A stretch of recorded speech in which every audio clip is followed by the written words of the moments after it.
Ok. Ouais, alors, tu sais faire le partage d'écran? Alors vas-y, dis-moi, tu vas m'apprendre. Tu vas dans Appel, en haut de Skype, de la fenêtre, Ouais. partager mon écran, Partager mon écran. tout Ouais. l'écran, et tu choisis l'écran. Ok. Voilà. Alors, moi j'ai bien ton écran là, donc je vais l'afficher en plein écran et c'est nickel au niveau de la qualité. Et donc là, c'est toi qui diffuses par live stream. Ouais, alors oui, alors par contre oui, alors toi par contre lance pas live stream en même temps, sinon je pense que ça va. D'accord, bon bah alors attends, je vais l'arrêter parce que là je suis en train de me loguer. Ouais. Je vais l'arrêter tout de suite. Voilà, ouais. Parfait. Ok. Est-ce qu'on peut me confirmer que c'est ok au niveau du son et de l'image sur le chat s'il vous plaît? Comme ça on va pouvoir commencer tout de suite. Donc comme chaque lundi soir on reçoit Gilles sur Vidéo Bourse. Donc on va ouvrir les graphiques et on va commencer tout de suite. Est-ce qu'on peut me dire s'il y a des coupures ou pas et si tout est ok? J'attends votre réponse sur le chat s'il vous plaît et on commence tout de suite.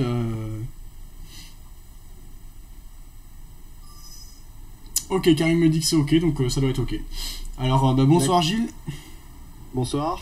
Alors déjà un petit point sur les positions. Alors tu avais fait une analyse vendredi soir dernier sur le CAC, j'ai pas eu le temps de la voir parce qu'il y a le salon, etc.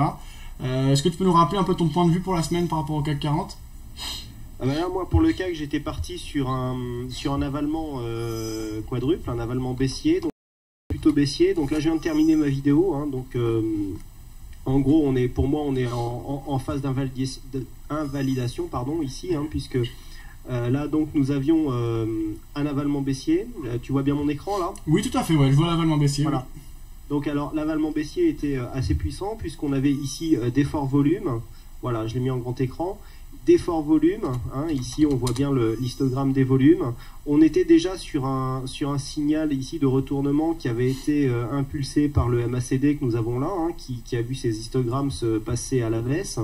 Au niveau du stochastique, le mouvement et le croisement est venu se faire. T'as vu, j'ai mis mes stochastiques, hein, j'ai pas voulu faire comme les traders de la City. Hein. Ah oui, d'accord. En référence, ouais, ok.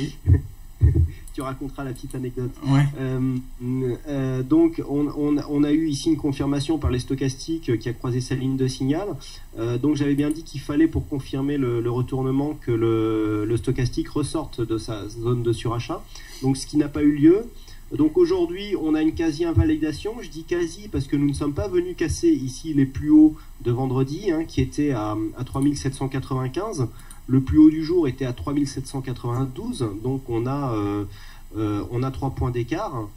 Et par contre, bon, on est vraiment venu clôturer déjà au-dessus de la résistance que nous avons là à 3784. Moi, j'avais noté qui correspondait au plus haut ici de fin de tendance. On vient clôturer au-dessus, donc on est en phase d'invalidation, mais ce n'est pas encore invalidé, car nous n'avons pas cassé le plus haut que nous avons là.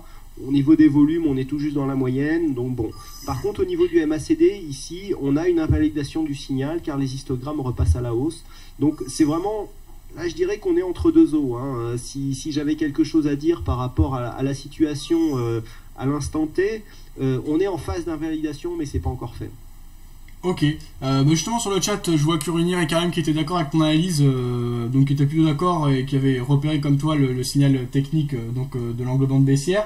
Parfois l'analyse technique, c'est pas infaillible, hein, comme tout le temps sur les marchés restent chaotiques, donc c'est pour ça que c'était une mauvaise analyse, mais donc ça nous prouve bien que les marchés... C'est ce que on en a discuté un petit peu avec certains membres au salon, et puis c'est ce que j'ai précisé dans ma vidéo. L'analyse technique ne donne que des probabilités, donc c'est ce que je dis, moi quand je fais une analyse, je donne la probabilité qui a le plus de chances de se réaliser, mais il y a toujours un point d'invalidation. Là, moi quand j'avais fait mon analyse suite à l'avalement baissier que nous avons eu vendredi, le point d'invalidation, pour moi, il est sur le plus haut de l'avalement. Le plus haut était à 3795. Bon, on est en phase d'invalidation parce que bon, on clôture juste en dessous. Au niveau de la dynamique elle est haussière. Je veux dire, quand tu regardes le graphe en intraday, bon, ben, on est clairement sur un mouvement haussier. Donc on est en phase d'invalidation. C'est des choses qui arrivent. T'as beau avoir 95% de chance de partir à la baisse, n'empêche qu'il reste toujours 5%. Et s'il y a 5%, c'est que ça arrive forcément un jour ou l'autre, même si c'est rare.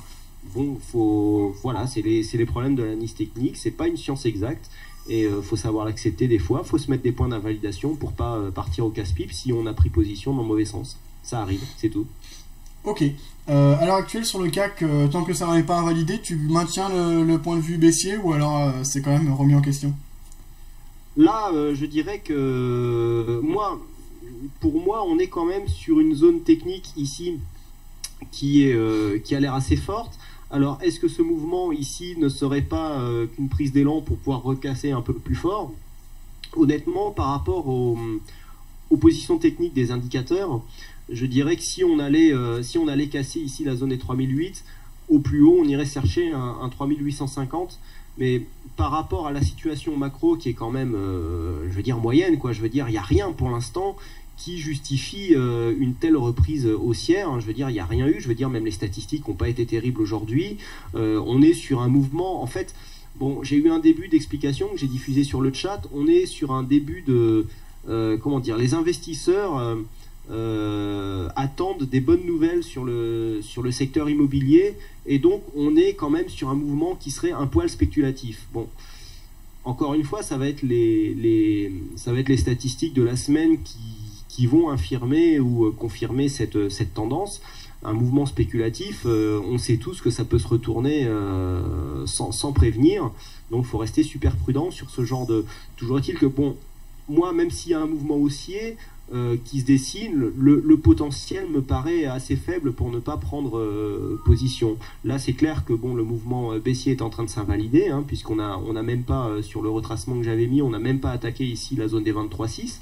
Donc c'est clair que il n'y a pas encore de consolidation de lancée, mais par rapport au peu de potentiel qu'on a, je veux dire, on a un RSI qui a 63, on a un stochastique qui est déjà en zone de surachat. Le MACD, bon, je dirais qu'il aura encore un peu de potentiel, il est sur une dynamique haussière, d'accord. On a peu de potentiel par rapport au potentiel baissier qui, lui, à mon sens, est énorme. Je veux dire, si on vient retracer ne serait-ce que les 50%, on est sur une zone à 3600. Donc, voilà, là, moi, je continue à jouer la probabilité. Pour moi, on a plus de chances à terme, d'ici quelques séances, de venir consolider, ne serait-ce que pour consolider la phase de hausse que nous avons eue là, plutôt que d'aller crever ici le plafond de 3850 et puis aller rejoindre les 4000. Mais bien sûr, bon... Moi, pour l'instant, il n'y a rien qui justifie un tel mouvement haussier. Ok, donc tu aurais plutôt un signal de baisse. Comment pourrait se présenter un signal de baisse en fait actuellement? Ce serait sur une angle bande baissière par exemple? Là, moi, comme signal de baisse pour l'instant, j'ai donné comme repère la zone des 3700 points. Donc pour moi maintenant, c'est cette bougie qui fait foi. On a un plus haut avec un quasi 3800, un plus bas à un quasi 3700. Excuse-moi, je bégaye un petit peu. Voilà, il faudra dépasser une ou l'autre de ces zones pour déclencher un signal. Bon, c'est un peu comme un signal de breakout. Hein. Si on casse ici le plus haut, on peut aller développer un petit potentiel haussier. Par contre, pour moi, si on casse ici le plus bas, qui est symbolisé à... Là, il est le plus bas de la séance, c'était 3705, je crois. Oui, c'est ça, 3705. Donc, une vraie cassure à 3700. Pour moi, on valide un mouvement baissier. Tant qu'on est entre les deux, c'est comme je te disais tout à l'heure, moi, je considère qu'on est entre deux eaux, quoi. Ok. Donc, attentiste et attentif sur le CAC. Voilà. On va refaire un petit point sur le salon du trading, si tu veux bien. Il y a pas mal de monde d'ailleurs, ça me fait plaisir de voir qu'il y a pas mal de monde qui était présent au salon qui sont là ce soir. Bonsoir à tout le monde hein, et bienvenue sur Vidéo Bourse. Comme d'habitude, on repart pour une semaine de trading. Qu'est-ce que tu as pensé globalement, toi, de cette journée de vendredi au salon du trading? C'est comme je t'ai dit, j'ai trouvé du bien, j'ai trouvé du très bien, j'ai trouvé aussi du moins bien. Bon, le championnat très instructif.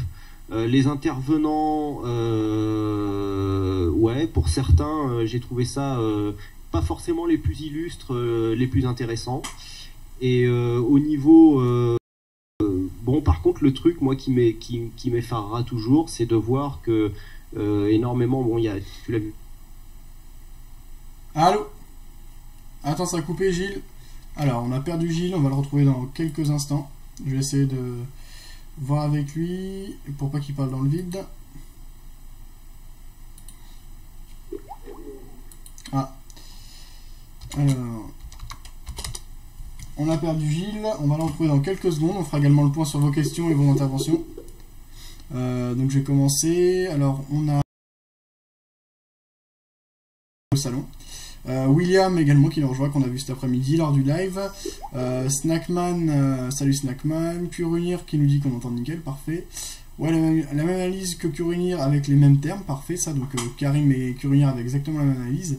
Perso, moi je ne suis pas vraiment haussier sur le CAC, c'est un peu le même point de vue que Gilles. Il arrive assez souvent qu'une figure s'invalide et un peu et que ça se reparte dans le premier sens. Oui, ça se peut, c'est également le phénomène du pullback, donc pourquoi pas Curunir, on verra ça. En tout cas, les signaux en faveur de la hausse ne sont pas si évidents qu'il n'y paraît. Vous êtes d'accord avec Gilles pour conclure cela. Snackman, 3000 de volume pour un lundi, c'est pas mal. Enfin, 3K, donc je sais pas exactement ce que ça représente, je suis pas un spécialiste de l'étude des volumes sur le CAC. Mais apparemment, d'après Snackman, on a quand même des volumes intéressants. Car il nous dit très moyen, tu veux dire. La hausse est quand même surprenante, dit Jérém, moi en effet. Après, comme toujours, il faut qu'elle soit appuyée par des volumes, notamment sur le marché action, donc il faut voir. Car il nous dit Solutei, c'est un patron. Ouais, en effet, Stéphane Solutei, c'est vraiment un des intervenants et des traders les plus généreux en information, donc très intéressant. Karim qui nous dit le genre de mec que j'aime, il doit se faire des couilles en or, pourtant il est humble et accessible. Ouais, c'est sûr, ça c'est sûr et certain. Donc oui, c'est sûr que ça fait plaisir, c'est vraiment un très grand trader, il reste très accessible. Alors toujours pas de nouvelles de Gilles. En attendant de voir si je peux le retrouver, je vous laisse 2 petites secondes. Je vais baisser les scores. Pardon. Pardon, parce qu'il y a plein de soleil aujourd'hui. Alors. Oui. Ouais, Gilles. Excuse-moi, on a été, je sais pas ce qui s'est passé, on a été coupé. Ouais, pas de problème. Bah alors, si tu peux repartir sur le partage d'écran. Oui, ça y est, c'est fait.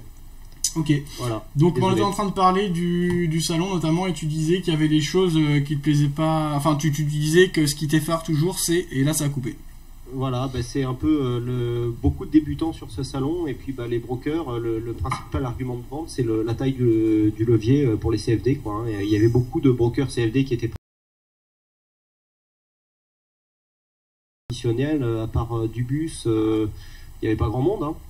Et tous les exposants c'était des CFD quasiment, donc bon, je trouve ça, voilà. C'est pour moi, commencer par les CFD, c'est un peu aller au casse-pipe. Voilà, ah oui, un peu, oui, tu imagines l'effet levier, si tu sais pas le maîtriser, t'es mort en 3 semaines, quoi. Alors après, voilà, ça c'est certain, je comprends ce que tu veux dire, mais après, même pour quelqu'un qui débute, si il est sur les CFD mais qui limite son levier et qu'il a une bonne formation derrière, ça peut être intéressant parce que ça génère beaucoup moins de frais que d'autres produits qui peuvent être indexés.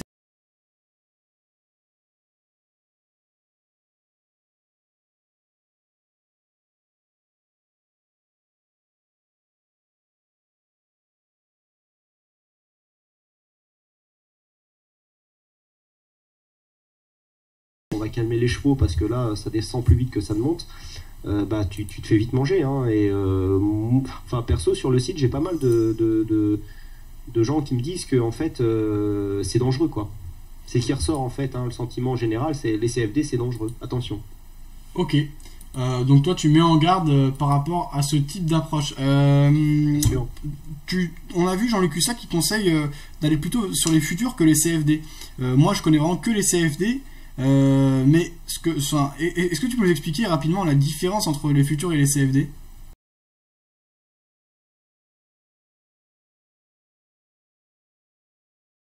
Et il a eu une question d'un néophyte, d'ailleurs, bon, moi je salue son intervention à ce gars-là, parce que franchement, quand tu sais ce qu'il est, il a répondu vraiment en toute simplicité, en toute humilité, ça m'a vraiment fait plaisir. Lui, en fait, quand tu connais les CFD, voilà, tu as un market maker, hein, donc celui qui fait le marché, hein, un coteur, hein, comme on pourrait l'appeler en français, qui fait le marché, c'est lui qui fait l'offre et la demande. Donc bon, quand toi tu veux lancer une opération, si le marché est assez liquide, que tu as une contrepartie en face de toi, toi tu veux acheter, le market maker met un vendeur en face de toi. Toi tu achètes, donc il te met ton ordre passe au prix d'achat, le vendeur son ordre passe au prix de vente, et le broker se met le spread dans la poche. Bon. Après, lui, il nous a expliqué le problème qu'il a eu dans les CFD, c'est que quand tu es identifié comme gagnant, si tu n'as pas de contrepartie en face de toi, si tu es identifié comme perdant, le market maker va faire la contrepartie. C'est-à-dire, c'est lui en fait qui va exécuter ton ordre, et donc là tu seras exécuté par la banque. Par contre, s'il y a personne et que tu es identifié comme gagnant, comme on peut imaginer que Cusack l'est, et ben des fois, par rapport à l'exécution, lui il nous a dit qu'il avait attendu jusqu'à un quart d'heure pour avoir un ordre exécuté. Ouais, plus que ça, il a dit que c'était monté jusqu'à 1h30 au plus fort. Voilà. Donc ça, c'est le problème du CFD. Le contrat futur, c'est un contrat qui se négocie entre acheteurs et vendeurs. C'est-à-dire tu n'as plus, comment t'expliquer, tu n'as plus l'intermédiaire en fait du broker qui joue. C'est-à-dire tu achètes et tu vends directement à quelqu'un d'autre. Alors déjà le spread est beaucoup plus bas. Un contrat futur sur un contrat futur, en fait, tu peux avoir un spread par exemple sur le CAC 40 d'un demi-point, ce qui est quand même intéressant. Tu as des frais qui sont très faibles, puisque pour négocier un lot, hein, donc je rappelle, un lot c'est 10 euros du point, tu as des frais de courtage qui se montent à peu près à, je crois que c'est 5 euros pour un lot simple. Alors après tout dépend du broker, mais tu vois qu'au niveau des frais, je veux dire, un spread d'un demi-point sur un CAC 40, donc sur un lot du CAC 40, ça veut dire que quand tu prends un lot, ça te fait 5 euros, plus les frais d'ordre, ça te fait 10 euros. Quand tu fais en CFD, tu as un spread de 2 points. En général, les meilleurs le font à 2 points. Si tu es à un lot, c'est-à-dire à 10 euros du point, tout de suite, le spread te coûte 20 euros. Alors, pour quelqu'un qui fait du scalping, le fait d'avoir un spread à un demi-point, tu vois le bénéfice que ça peut donner. Par contre, l'inconvénient, c'est que le contrat futur, en fait, ne s'adresse qu'à des gens qui ont des portefeuilles conséquents, car tu as un déposit. Hein, c'est un peu comme l'effet levier. Donc, je crois que le minimum chez certains brokers, c'est en ce moment, c'est je crois 3 000 euros de minimum sur le compte pour pouvoir accéder à un contrat futur. Donc, c'est différent parce que si tu veux, le contrat futur, l'avantage, c'est que c'est un contrat qui est directement négociable. Tu l'achètes et tu le vends en fonction d'une contrepartie qui se trouve en face de toi, qui est un autre investisseur, qui n'est pas un broker. Alors, la différence, elle est là. D'accord, mais comme tu dis, le CFD, quand tu es identifié comme gagnant, il va t'exécuter que quand tu as la contrepartie. Donc finalement, ça revient même qu'un futur à ce moment-là, non? Oui, sauf que le contrat futur, il est très liquide, car quasiment tous les professionnels, c'est un marché de professionnels, c'est un marché centralisé qui est régulé. Je me rappelle plus du nom du marché. Hein. C'est comme bon, je me suis renseigné parce que tout le monde en parle et donc j'ai pris des renseignements. Moi, je les ai jamais traités honnêtement. Hein. Mais c'est un marché qui est utilisé par les professionnels parce que justement, il n'est pas comment dire, il n'y a pas la même manipulation que tu peux avoir sur un CFD. D'accord, qui est en fait faite par un... Voilà. Hein. Oui, c'est intéressant, c'est vraiment intéressant en fait. En gros, ce qu'on peut dire sur les CFD, c'est que c'est un marché intéressant pour les petits, mais à partir du moment où on devient important, ça veut dire que déjà si on devient important, c'est qu'on a réussi sur les marchés, il faut mieux se diriger vers les futurs. Ah oui, tout à fait. Moi, quelqu'un qui a un gros portefeuille, je sais pas, moi quand je dis gros portefeuille, c'est 10 000 euros ou plus, qui veut traiter du lot, donc quelqu'un qui veut traiter du lot, donc à 10 euros le point. Bon, il faudrait que je fasse le calcul, mais ouais, il me semble quand même qu'il faut un gros portefeuille. Bon, je le conseillerais plus effectivement d'aller vers les futurs que plutôt que vers les CFD. L'effet de levier est moindre sur les futurs? L'effet de levier, je sais pas, faudrait que je regarde, faudrait que je le calcule. Bah là, parce que j'ai entendu Jean-Luc Cusack disait que c'était levier 10 maximum. Oui, c'est ça, mais honnêtement, si on veut être raisonnable, si tu as une plateforme CFD et que tu veux traiter des lots, je pense que c'est un levier qu'il faut pas dépasser non plus. Oui, tout à fait. Ouais, non, mais je sais pas. C'est juste pour indiquer. Et également, Jean-Luc Cusack disait que par exemple chez c'était quoi, IW Bank avec qui il était pour sa conférence, il disait que c'était par exemple 12,50 € la commission sur un contrat, donc un lot en fait exécuté, donc sur 100 000 euros traités. C'est pas énorme, c'est moins que les CFD au final. Là, attends, là c'est un lot. On parle de lot CAC ou de lot Forex? Non, en fait, en gros, chez un broker donc, qui propose des CFD, quand tu vas prendre l'équivalent d'un lot, donc de 100 000 unités, en gros, ça va être 100 000 euros du CAC par exemple. Alors après, c'est un peu spécifique puisque c'est les brokers Forex qui ont voulu adapter, donc c'est un peu le bazar, je pense. Je sais pas exactement comment comparer ça, mais en gros, si tu prends 100 000 euros de CAC 40 chez un broker et que tu prends 100 000 euros chez un courtier qui te propose des futurs, tu vas payer moins cher en commission chez le courtier proposant les futurs, non? Je suis pas sûr que les futurs soient calculés comme tu dis au niveau de. Moi je connais pas, hein, donc je te demande, hein, c'est ce que j'ai compris, mais je connais pas. Pour moi, un lot correspond à 10 euros du point au niveau du CAC. Hein. Oui. Voilà. Alors, est-ce que ça correspond à 100 000? Parce que je vois bien ce que tu veux dire. Hein. 100 000, c'est la taille d'un lot Forex, Ouais. hein, d'un lot standard. Bon, je suis pas assez calé pour, mais il me semble que le calcul ne se fait pas tout à fait de la même manière sur les indices. D'accord, ok, pas de Hein, problème. donc, pour moi, le repère, c'est un lot, c'est 10 euros du point sur le CAC. D'accord, ok. Donc ça c'était intéressant. Quel est en gros le trader qui t'a le plus marqué ou le conférencier qui t'a le plus marqué et dont tu trouves l'approche la plus saine et la plus raisonnable et intéressante à terme? Ah, moi, c'est Jérôme Revillet. Ah oui? Ah oui, oui, et sans, il n'y a pas photo, quoi. Et pourquoi exactement? Parmi les conférenciers que j'ai vus, parce que bon, moi je trouve que de toute façon, voilà, Cusack, hein, c'est quelqu'un que j'estime beaucoup, donc il a été fidèle à l'image que j'avais de lui déjà, parce que il a eu une réflexion qui va vraiment dans notre sens. D'ailleurs, je t'en ai parlé juste après ça. J'ai même été le voir pour lui en parler, et c'est le seul qui a osé le dire franchement. C'est le seul qui a osé dire, moi ça ne me dérange pas. D'ailleurs, je pense développer un petit peu, essayer de résumer son approche pour en faire profiter le plus grand nombre. Tu vois, son calcul de zone neutre, de calcul entre le pourcentage de trades gagnants et le ratio gain-perte qu'on s'autorise.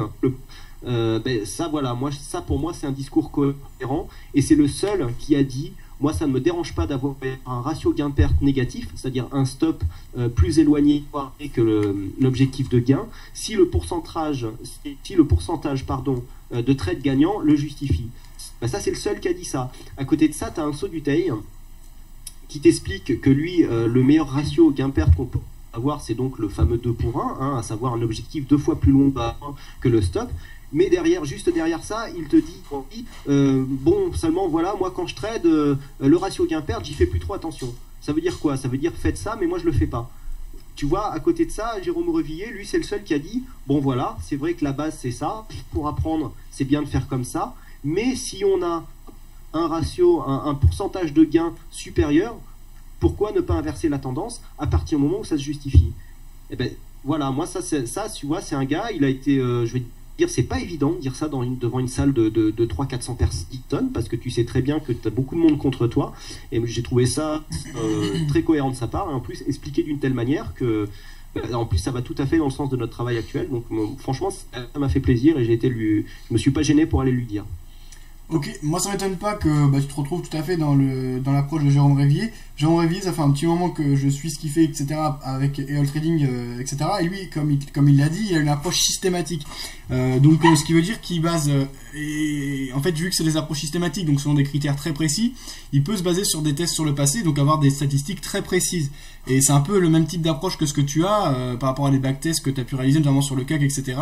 En fait ça m'étonne pas que tu te retrouves tout à fait dans son discours et que tu sois proche de ce qu'il annonce. Stéphane Soluté, c'est un très bon trader, c'est Oui. c'est quelqu'un qui... Alors Stéphane, excuse-moi, vas-y, je te laisse finir. C'est quelqu'un qui traite quand même de manière assez rigoureuse avec un système bien défini, etc. En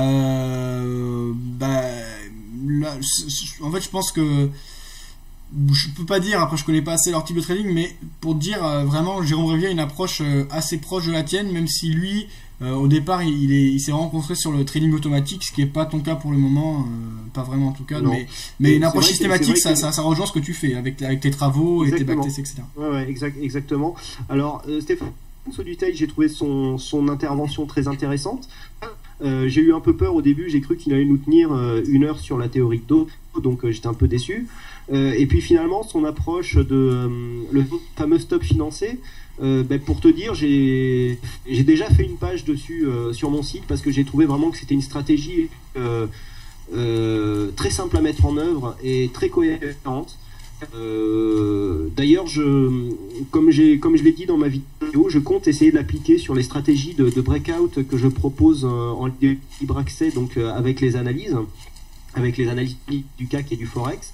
Je pense que c'est une technique de money management qui est vraiment cohérente et qui est vraiment très intéressante. J'ai fait une page, hein, je vous donnerai l'adresse si ça t'intéresse. Ouais, n'hésite pas à la mettre mon sur le site. chat, ça va intéresser le plus grand monde, je pense. Ouais, bah, je la mettrai sur le chat si tu veux après l'émission. Et vraiment, là, la chose qui nous a fait voir, tu vois, c'est pas grand-chose. Il a passé très peu de temps dessus. Mais j'ai vraiment trouvé ça super cohérent. Et bon, ben voilà, bon, de toute façon, attends, j'ai jamais dit que ce bouteille, moi, son approche, je l'ai trouvé très intéressante. J'ai trouvé son discours très bien fait aussi. Bon, j'ai simplement trouvé Jérôme Revilliers plus riche, voilà, ça me parlait plus, hein, c'est aussi un problème de personne. Stéphane Sauduteil, donc je l'ai trouvé très intéressant. Sinon, j'ai participé, donc, bah, la première conférence que j'ai fait, je voulais un peu m'informer sur les vagues d'Elliott. Donc avec Monsieur Malpel. Et j'ai été très déçu par son intervention. Je l'ai trouvé déjà en tant que personne, je l'ai trouvé très.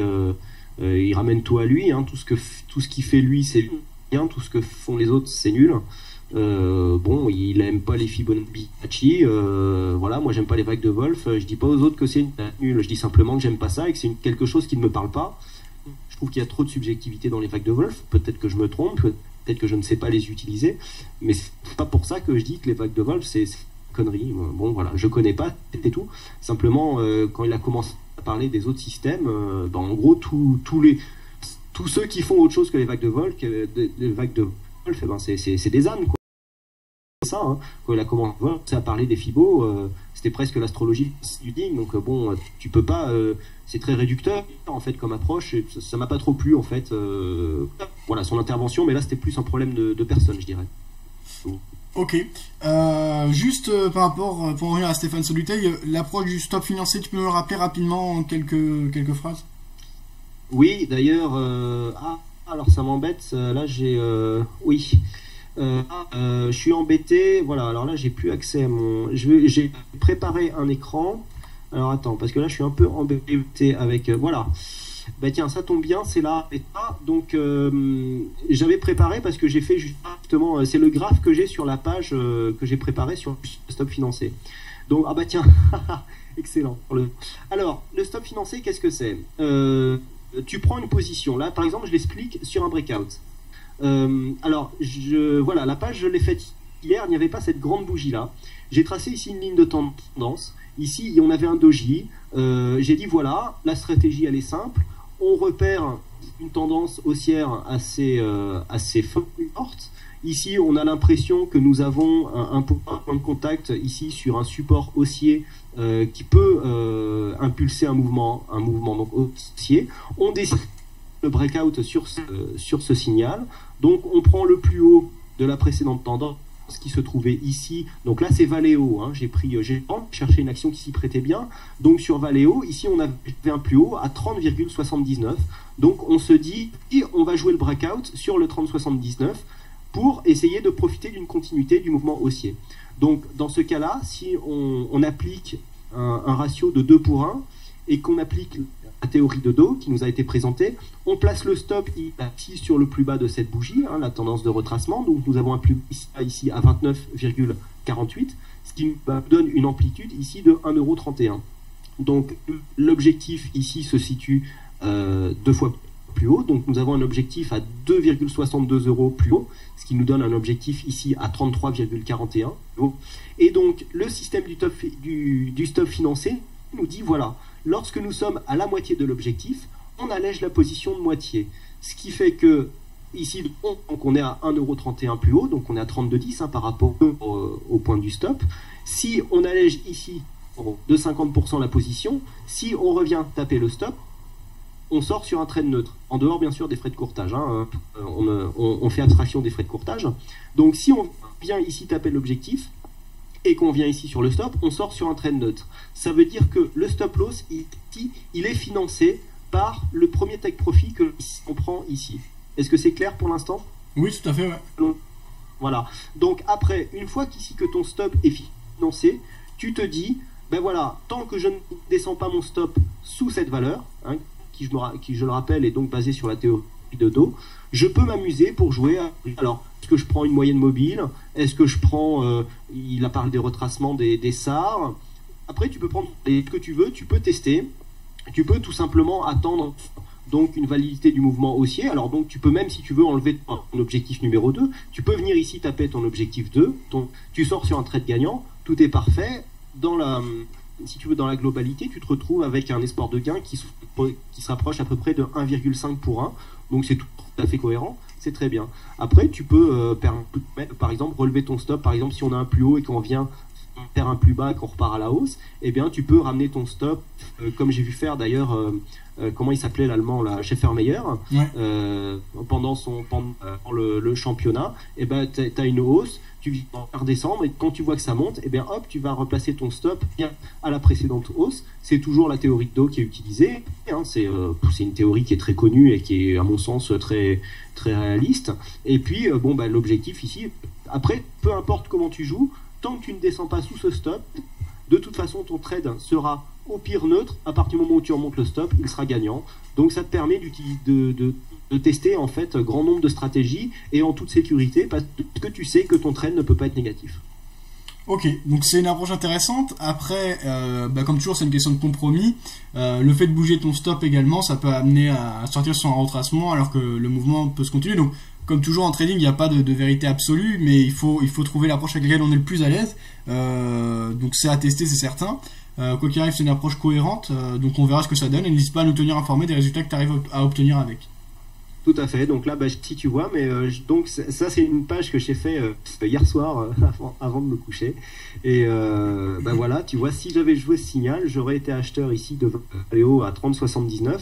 On a clôturé à 31,42. Donc petit gain déjà, avec un objectif, tu vois, qui est déjà porté. Alors c'est ce que j'explique dans ma page. Le fait de jouer en fait sur un breakout dès le début, tu es dans le bon sens du trade. C'est-à-dire, c'est ça aussi qui est avantageux avec le breakout, c'est que dès le début, ton trade il part dans le bon sens. Il faudrait vraiment avoir pas de chance pour venir taper le break, le dépasser un petit peu et puis venir taper le stop. Ça arrivera forcément. Oui, voilà ce que je veux dire. Ça arrivera forcément, mais c'est rare.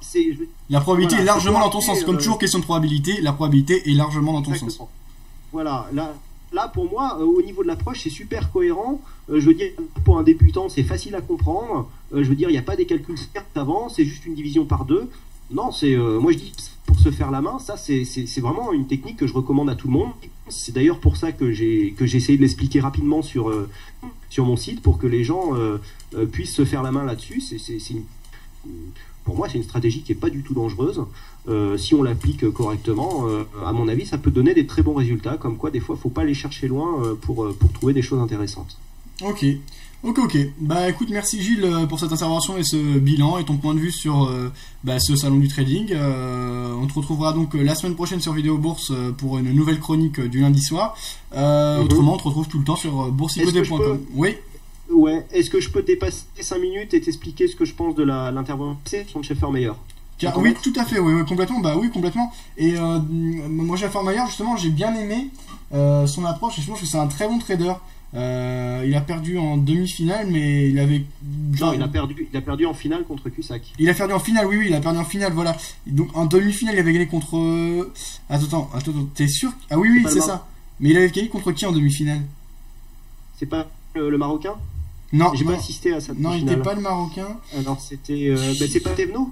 Scheffermeyer. Et il arrive. Oui, c'est ça, oui, c'est Thévenot. Thévenot est arrivé en demi-finale. Ouais. Et Scheffermeyer a gagné. Ouais. Voilà, il y avait une petite ambiguïté. Et en finale, c'était contre Jean-Luc Cusack. Il n'y avait plus rien à faire. C'est ça qui était dommage en finale, parce que c'était le vendredi soir, c'était nul.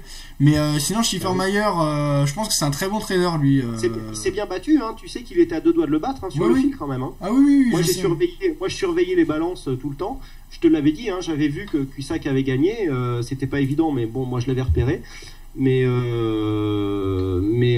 non, il n'a pas démérité parce que vraiment à la fin, ça s'est joué à 2 minutes. Hein. À 2 minutes, il gagnait. Hein.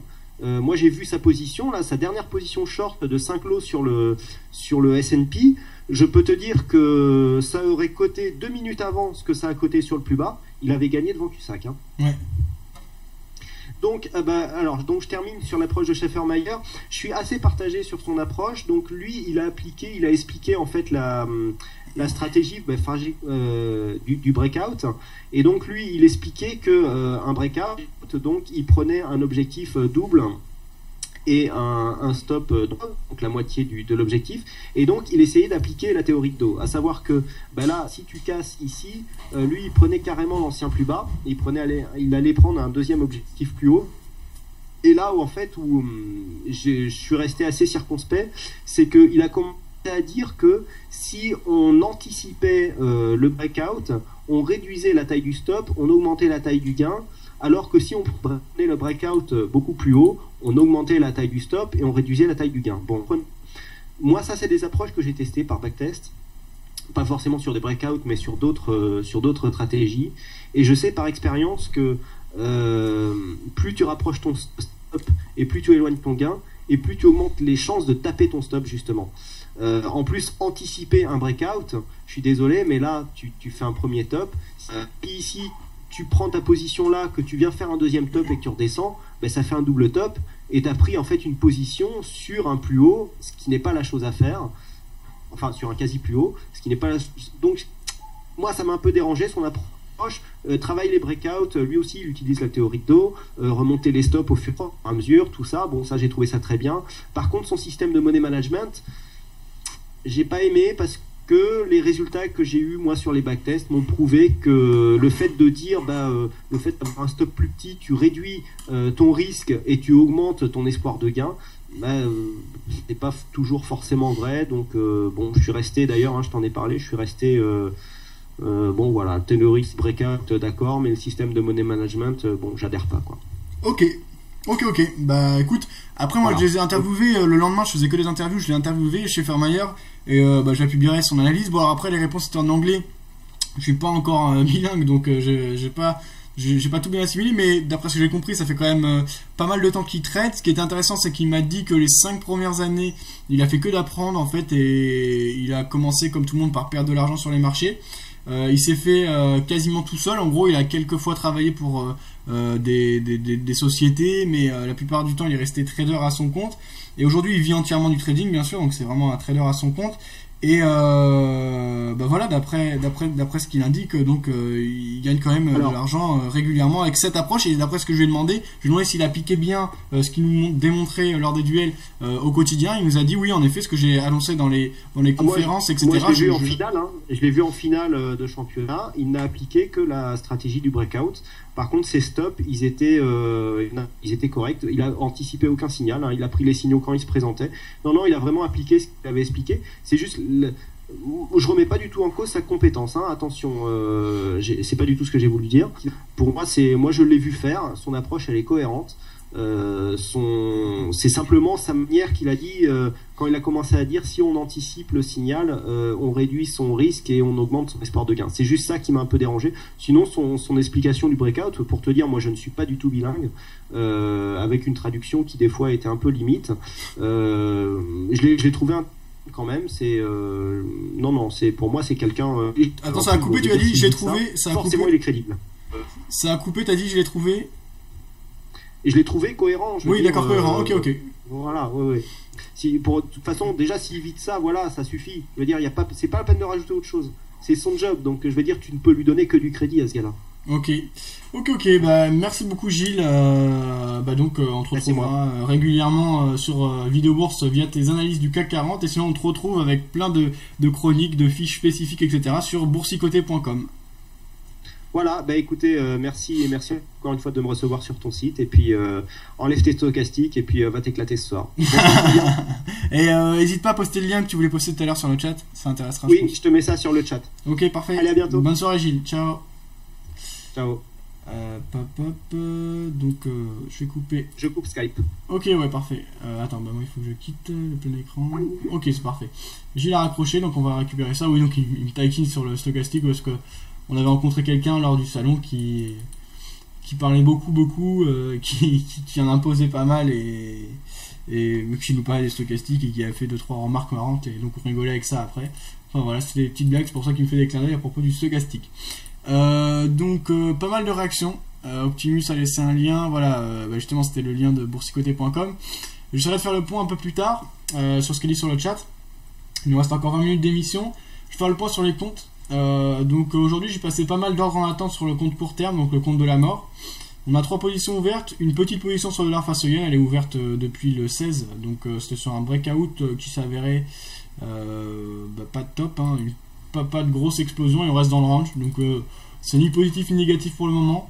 Notre stop loss sous le plus bas, donc pour l'instant il n'a pas été atteint, il se situe à 85.21. L'objectif est à 86,60, on en est encore assez loin.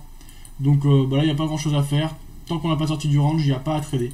Moi, j'ai encadré toutes les positions, enfin toutes les paires, pardon. Donc en gros, les deux paires majeures relatives au yen, donc le dollar face au yen et l'euro face au yen, par des les plus hauts et les plus bas, je les ai encadrés par des sell stop et buy stop. On l'a également fait sur notre compte commun avec Madge.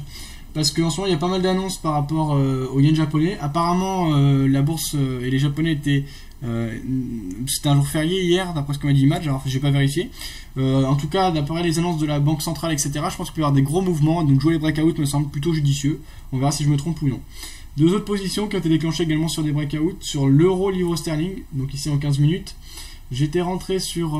donc ici on a un graphique en 15 minutes. Alors je vais réduire... Voilà mon cap terminal. J'étais rentré sur quel signal, je ne me rappelle plus. C'était quoi le signal sur lequel j'étais rentré? Oui, voilà. Donc en fait, j'étais en train de repérer des breakouts pour les jouer et passer des heures dans l'attente. J'ai remarqué qu'à 11h15 heure française, on avait fait un breakout, donc franchi à la hausse les précédents plus hauts et qu'on était revenu en dessous. Donc je profitais de ce pullback pour prendre position à l'achat. Au début, ça s'est mal passé, en protégeant assez loin avec un objectif aussi grand que mon stop loss. Et au final, on accélère pas mal et donc la dynamique semble reprendre le dessus. On est dans le sens de la tendance haussière, donc dans le sens de la tendance de fond au court terme, donc plutôt positif pour le moment. Notre équité, comme on voit au niveau de nos positions ouvertes, est de plus 7,52. Autre position sur breakout sur le dollar australien face au dollar américain. Donc ici on avait les plus hauts qui avaient été marqués le 17 à 11h. Qui se situait à 0.9468. On avait un buy stop qui se situait à 0.9473. Ce buy stop a été déclenché, on laisse courir ça, c'est des positions de 0,05 lot, et donc pour l'instant c'est positif. Sur le compte de scalping, on est toujours plus exposé à la vente qu'à l'achat. On n'a plus que deux positions acheteuses de 0,01 lot pour 1, 2, 3, 4, 5, 6 positions vendeuses. Il n'y a rien d'inquiétant, le risque, on stagne avec une équité à 172 €. Mais on augmente petit à petit cette équité et cette balance. Donc on a eu pas mal de positions aujourd'hui, notamment les positions acheteuses. On a bien profité des mouvements dans l'ensemble.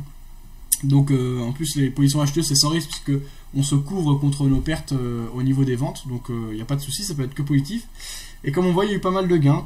Donc des petits gains qui s'accumulent et j'arrive à appliquer la stratégie que je veux. Alors par contre je me suis mis sur l'autre écran. Donc voilà, il est ici le compte de scalping. Je me concentre que sur l'euro-dollar uniquement en 1 minute. Donc on a deux positions acheteuses qui sont perdantes, le reste c'est en position à la vente, donc on est plus exposé à la vente qu'à l'achat comme j'ai dit. C'était une journée positive, j'espère que ça va continuer comme ça demain et on laisse courir, on augmente petit à petit notre équité et notre balance en ne prenant aucun risque d'augmenter nos pertes en cours puisque je me concentre uniquement sur les prises de position à l'achat vu que je suis plus exposé à la vente. Donc ça me permet dans le pire des cas de hedger, donc de me couvrir contre des pertes supplémentaires ou alors d'encaisser des petits gains à l'achat qui permettent en s'accumulant, en tout cas c'est l'objectif, d'augmenter la balance et au fur et à mesure l'équité. On verra ce que ça donne. Alors sur le compte commun avec Match, on n'a qu'une position en attente vu qu'on l'a eu que ce soir, on s'est pas bien décidé. Il y a eu d'accord. Ok, on a eu pas mal de bonus hein, alors. Alors je vais revenir concrètement à ce que je disais sur le compte commun avec Match, vu Match était à la fac aujourd'hui, donc on a pu discuter que ce soir, on n'a pas vu de vrais signaux, depuis c'était la fin de la journée, donc on préfère attendre demain pour commencer vraiment sur du bon pied, sur ce compte AVAFX. Au niveau des bonus, on a déposé 300 $, on a eu 75 $ de bonus de création de compte, donc de nouveaux comptes. On a eu 30 $ de bonus sur le dépôt, ce qui nous ramène notre équité et notre balance à 405 $ pour débuter, ce qui est pas mal. On a une position en attente, c'est sur le dollar face au yen, justement, c'est la même position que j'ai sur le compte de la mort, à savoir un buy stop au-dessus de la résistance qui se situe aux environs des 85.92. Elle est vraiment intéressante cette résistance horizontale puisque comme on le voit on a été la tester plusieurs fois depuis le 19 août. Donc on avait marqué un premier plus haut, un second plus haut le 30 août et un dernier plus haut qui la résistance a encore fait ses preuves le 17 septembre dernier. Si on a franchi à la hausse, vu le contexte en plus fondamental, on a de bonnes chances d'accélérer. Donc on a placé un objectif bien 2 fois plus grand que notre stop loss et le stop loss on l'a placé sous le plus bas du jour. On verra ce que ça donne, mais en tout cas c'est techniquement un trade qui se justifie tout à fait, donc pour le moment c'est la seule chose que l'on a. Alors par contre, pour revenir sur la varie fixe, certes les bonus sont très bons, par contre les spreads sont un peu plus élevés. On a par exemple 3 pips sur l'euro-dollar. Mais vu la taille du bonus, pour l'instant ça semble correct. J'ai pas regardé les conditions de retrait du bonus, on les regardera précisément, mais c'est comme toujours des points de trader, des points, donc c'est-à-dire qu'il faut trader une certaine somme pour pouvoir retirer le bonus, on verra ce que ça donne. Donc pas grand chose de supplémentaire à indiquer. Moi j'ai laissé courir. Sur l'euro-dollar, je pense qu'on va entrer dans une phase de range durant la nuit. Pas de nouvelles positions sur le robot, la matrice 4 que j'utilise actuellement. Mais les résultats sont pas mal. J'ai fait un petit point sur le forum. Pour le moment, sur le contraire, il m'a fait gagner 10,40 € par rapport à mon KPI. Ça représente environ 5%, avec un drawdown largement maîtrisé de moins de 2%. Donc dans l'ensemble, le bilan est positif de ce robot. On verra ce que ça donne par la suite. On va aller voir ce qui s'est passé sur le CAC 40 notamment. Donc on va aller faire un point du côté de boursier.com pour regarder le point à la clôture. Donc on s'écoute ça et ensuite je fais un point sur ce qu'il dit sur le chat. Alors si ça veut bien changer ça.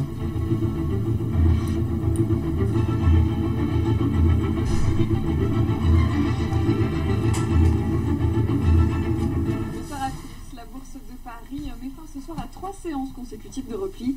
Le CAC 40 clôture en nette hausse. Alcatel-Lucent domine les hausses sur le CAC 40. Le groupe a fait des commentaires jugés positifs lors d'une réunion qui s'est tenue vendredi à Londres. Les valeurs pétrolières et parapétrolières progressent dans le sillage du rebond des cours du brut. On retiendra aussi la performance de Morel et Prom. Le groupe a confirmé ce lundi la découverte de pétrole en Colombie.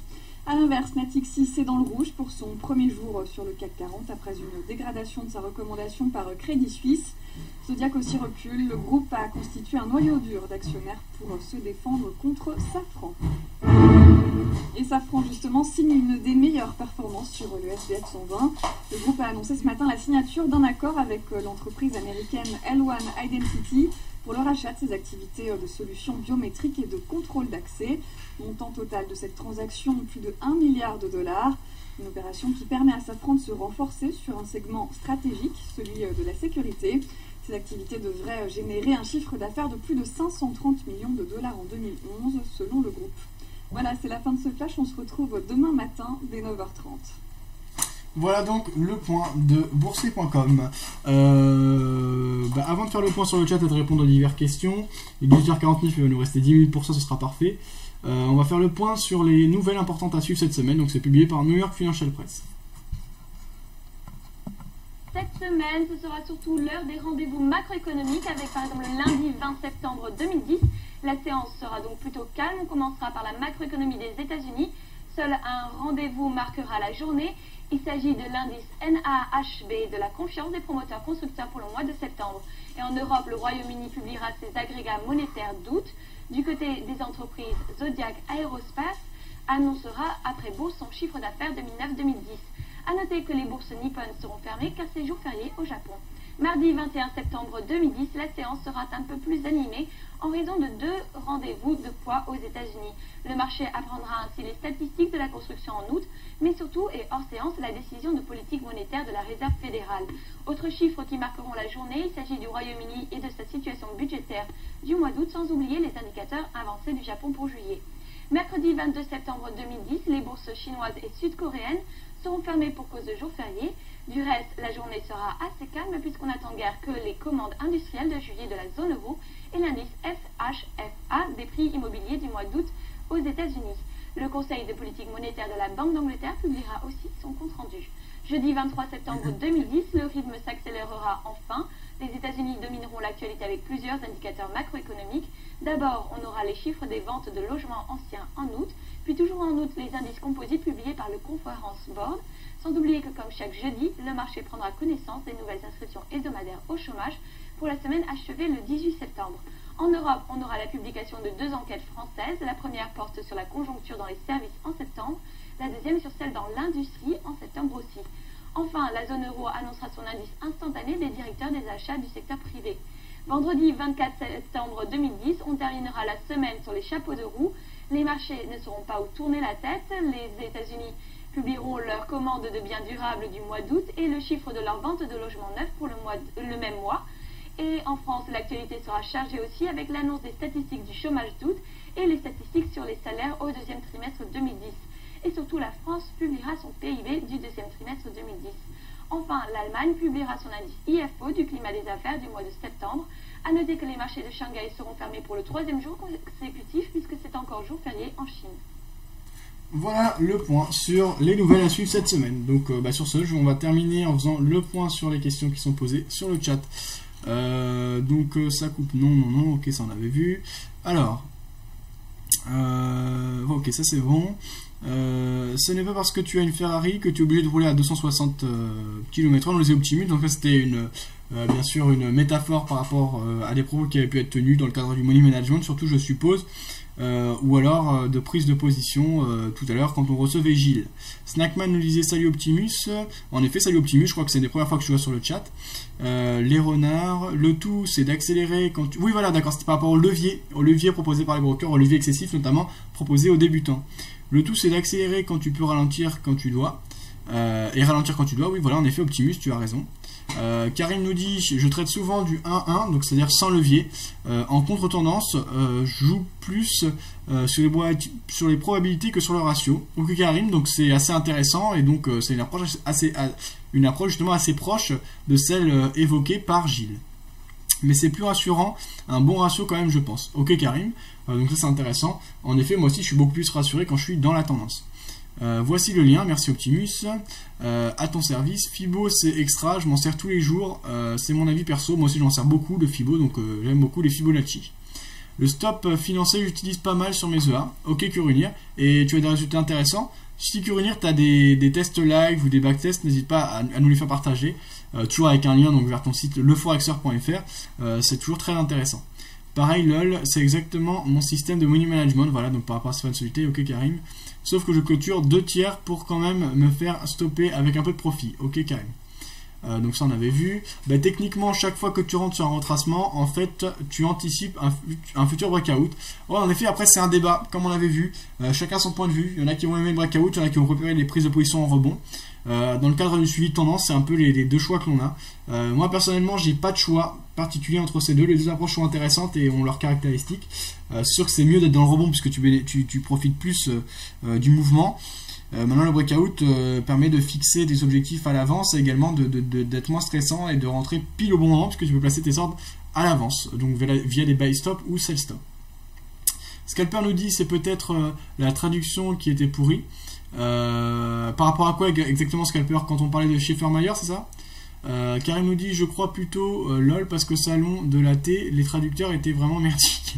Dit Karim, non enfin merdique quand même pas, mais oui c'est pas évident en même temps, hein, c'est pas évident de tout traduire, donc voilà. Jérémy nous dit la traduction de Thévenot était pas top. Ouais mais comme je dis c'est pas évident, donc voilà c'est sûr c'était pas le top, c'était pas traduit exactement, mais c'est pas évident, donc voilà. Karim, Stéréo, Gilles, bonne soirée, voilà, donc salut, merci, son et vidéo impeccable, ok Xidem, merci beaucoup pour ces confirmations. Le lien vers la page du stop financier, voilà, Gilles qui l'a remis, ok, une deuxième impulsion est attendue, vente massive de yen encore. Donc on suivra ça, moi je suis acheteur sur le dollar face au yen, on verra comment ça évolue, pour le moment je suis toujours négatif, j'étais rentré à 85,80. L'euro yen on va jeter un petit coup d'œil, mais je l'ai encadré par des buy stop et sell stop. Donc à mon avis ce n'est pas déclenché, c'est qu'on reste dans le range et voilà en effet comme on le voit actuellement on s'engouffre dans un espèce de triangle court terme ici en 15 minutes avec des plus hauts de plus en plus bas et on a également des plus bas de plus en plus haut, donc pas de gros mouvement pour le moment, ça bougera sans doute avec l'ouverture de la bourse de Tokyo. Merci Q, qu'est-ce qu'on avait vu, 3 jours de consolidation à plat, attention ce soir, donc avec l'ouverture et le retour des japonais, ça peut bouger, nous dit Karim.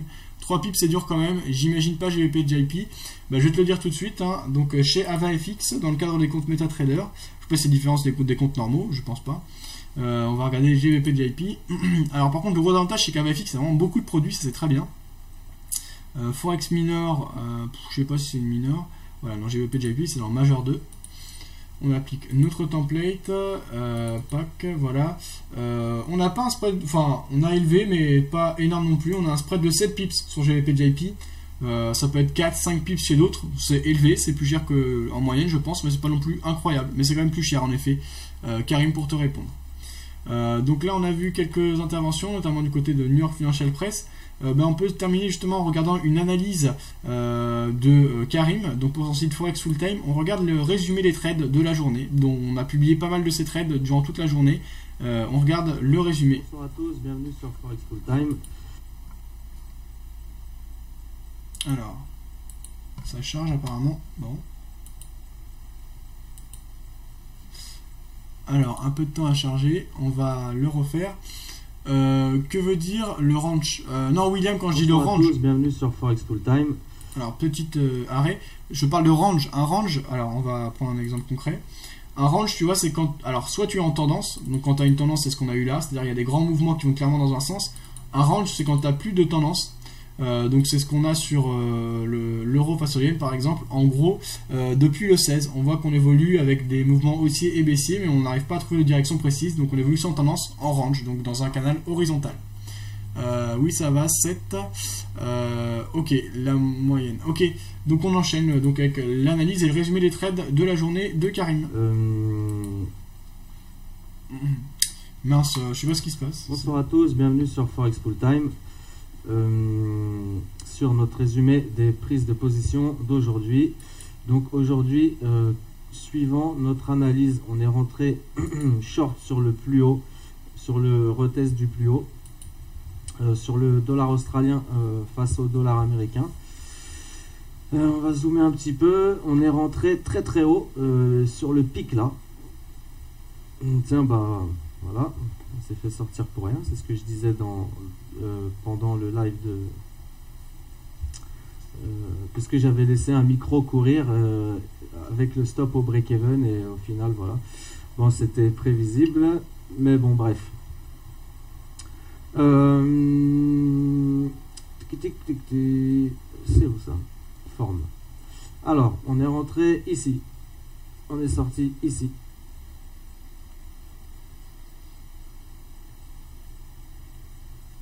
Je sais pas, ça fait combien ça? 25 points. On a laissé le reste courir au break-even, c'est remonté, ça s'est clôturé. Ensuite, qu'est-ce qu'on avait d'autre? Dollar yen qui est toujours ouvert. On a encaissé nos premiers profits ici, pile, au plus bas. On a pris nos profits au plus bas, donc là, sur cette paire, pareil, on a fait à peu près 30 points, puisque on est rentré, donc le point d'entrée il est encore marqué, puisque j'ai laissé un micro courir. Donc ça nous fait, je sais pas, pourquoi c'est pas écrit, ça nous fait donc, non, un petit peu moins peut-être, parce que moi j'ai pris 30, voilà, 33 points sur le dollar yen. Et c'est tout. Enfin, ça, je crois que c'est tout. Et donc sur le S1 ici, sur le GBP USD ou donc sur notre compte FFT où on trade les exagérations. Donc là, c'était pas vraiment une exagération, mais étant donné qu'on est en tendance haussière, le S1 il peut faire office de bon support. Donc je suis rentré, mais vu que je suis rentré très très fort et un petit peu en retard, puisque j'ai pris 12 pips, ça c'est vraiment du scalping. Logiquement, j'ai une cible de 25 à 50 pips sur les trades à contre-tendance comme ça. Mais l'idéal ça aurait été de rentrer sur cette bougie ici. Le problème c'est que je suis rentré sur celle-ci, voilà, donc j'ai pris même pas sur celle-ci d'ailleurs, je suis rentré sur celle-ci, donc j'ai pris un peu de retard. Donc j'ai pas voulu non plus trop grandir ma cible. J'ai pris juste le première impulsion jusqu'à la trendline et même pas tout à fait. Voilà, donc j'ai fait 13 pips. Voilà. Et c'est tout pour aujourd'hui. Et c'est déjà une super journée, puisqu'on n'a pas fait de perte et on a fait pas mal de gains, puisqu'on a enregistré 0,70% de gains sur le compte live et 2,70% de gains sur le compte FFT. Donc bonne journée, très très bonne journée, et voilà, merci à tous de m'avoir suivi aujourd'hui sur le live de 7h à 16h30 à peu près. On s'est arrêté de 7h à 16h30, donc ça fait plaisir, il y avait du monde, et j'espère que ce sera comme ça tous les jours. Comme ça, en plus on a partagé ensemble le live de Vidéo Bourse et tout, c'était sympa. Donc voilà. Bonne soirée à tous. Je vais très certainement publier des analyses pour demain si je vois une configuration intéressante. Et je vous souhaite de bons trades à tous, une bonne soirée et à bientôt. Ok, voilà la petite intervention de Karim très intéressante sur les résumés du jour. Et donc Karim qui désormais propose via son blog Forex Full Time. Alors, je crois que c'est Karim. On va terminer là-dessus. Voilà, attendez, je vais aller là. Il propose des lives un peu comme sur Vidéo Bourse. Donc il a publié l'autre notamment dans le cadre de son live interne. Voilà, on peut suivre donc ces émissions, et c'est toute une journée de trading, donc c'est intéressant, c'est assez proche finalement de ce que propose l'américain Day Trader Rockstar. J'ai pas suivi aujourd'hui parce que je savais pas que ça commençait dès aujourd'hui, mais apparemment c'est toute la journée, donc n'hésitez pas à nous en dire plus. Je vous laisse le lien du blog de Karim que vous pouvez retrouver. Voilà, ça va être intéressant, et des prises de position qui étaient tout à fait bénéfiques pour lui aujourd'hui. 19h04, on va se quitter là-dessus. Petit bilan, pour moi aussi c'était une journée positive. On n'a pas clôturé de position sur le compte court terme, le compte de la mort. Si on a clôturé une, mais 35 centimes de gain, donc rien du tout. Au niveau de position en cours, on est gagnant, donc on va laisser courir tout ça. Sur le compte scalping, on a réalisé pas mal de gains, on laisse courir le reste, et on a donc notre compte avec match, dont vous pourrez suivre les résultats en direct via MyFXBlue comme les autres comptes, qui est disponible. Je vous rappelle que le championnat trading va débuter le 1er octobre. Les inscriptions vont s'ouvrir très bientôt, j'espère demain. On n'a pas pu tout mettre au point pour le moment avec Delta Stock. Le règlement est déjà clairement affiché, donc n'hésitez pas à commencer peut-être pas comme... Non, on va pas... Non, il n'y a pas... Je vous préviens dès que les inscriptions sont ouvertes, donc n'hésitez pas à consulter le forum, et également je vous tiendrai au courant par des newsletters. Dernière petite chose sur le chat, ça on avait vu le range, CHD, non c'était ok, c'est plus long j'ai l'impression, désolé, je suis pas un pro de la vidéo comme Fab, lui c'est une machine, pensez que Wildata ça vaut le coup de l'acheter. Alors Snackman pourquoi pas, Wildata c'est une interface technique assez intéressante, c'est un logiciel d'analyse qui est assez puissant et qui permet de suivre certaines... d'afficher certains indicateurs peut-être de manière plus simple, et de manière, on est peut-être un peu plus pris par la main, et donc il y a une assistance derrière qui est vraiment bonne. J'ai déjà visité les locaux de Wildata à Paris, donc c'est quand même une belle entreprise, ils bossent derrière, donc il y a des outils qui sont intéressants, une interface qui est bonne, des possibilités et des choses assez originales par rapport aux autres plateformes. Ça vaut le coup. Je connais plus exactement le prix. Maintenant, pour un trader qui a une approche déjà précise, etc., ça va pas être non plus ce qu'il y a de mieux, mais ça vaut le coup. Il y a du boulot derrière, il y a des choses intéressantes, innovantes. Donc voilà ce que je pourrais te dire, Snackman, par rapport à Wildata. Karim nous dit: je commence le matin à 7h30 et je clôture le live quand j'en ai marre, nous dit Karim. Merci Fab, pas de souci, collègue. Nokriwolf nous dit: pas de souci Karim, c'est bien et j'essaierai de voir ça la prochaine fois. Merci pour ce que tu fais aussi. De rien, le Wolf, c'est un peu un kiff. Ok, bonne soirée à tous et bon appétit, bon trade à ceux qui ont tradé Tokyo. Il y a moyen que ça bouge ce soir. On verra ce que ça donne. Donc, sinon, moi je vous donne rendez-vous demain à 15h pour ma session de trading, mais demain matin à 8h30 sur videobourse.fr. Vous avez le scalper, pas le scalper show, mais la matinale de scalper, comme tous les matins sur videobourse.fr. Et donc également sur le site de Scalper maintenant, donc de 8h30 à 9h30 la matinale, et Scalper qui a toujours de très bons résultats. Vous pouvez également suivre ces résultats sur Vidéo Bourse. Vous aurez également les lives de Karim sur son site. Bonne journée de trading à tous. D'ailleurs Karim, si tu veux que l'on diffuse tes lives sur Vidéo Bourse, c'est tout à fait possible également, donc n'hésite pas à me l'indiquer, on pourra en discuter en privé. Bonne soirée à tous, bon appétit, à bientôt sur videobourse.fr.